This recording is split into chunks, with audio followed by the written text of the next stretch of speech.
So isolation, why is it important nowadays, especially in the winter when we're looking around and we see all of these beautiful vistas, but yet no one else is here?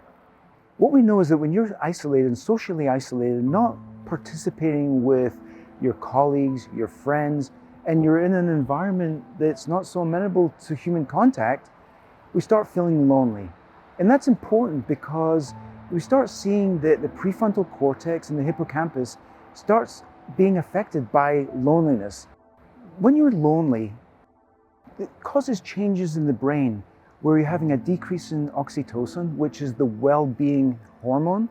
But you also have an increased rise in cortisol. Cortisol, being the stress hormone, can be good in small doses, but once you start getting into large amounts of cortisol, it can cause stressors on the heart and on the vascular system in the brain, thus increasing your risk of stroke.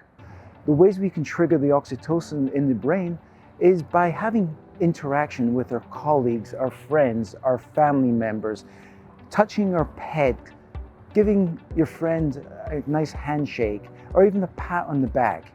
These sort of interactions that we can't get online are what's really important. Also, when we actually meet people, we have this engagement where we see the face, we have the environment with smells around us that we can actually incorporate that may even stimulate prior memories of a good place.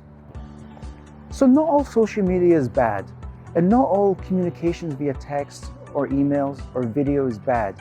We have to use it judiciously. So if that's the only mode of communication that we do, it may not be adequate.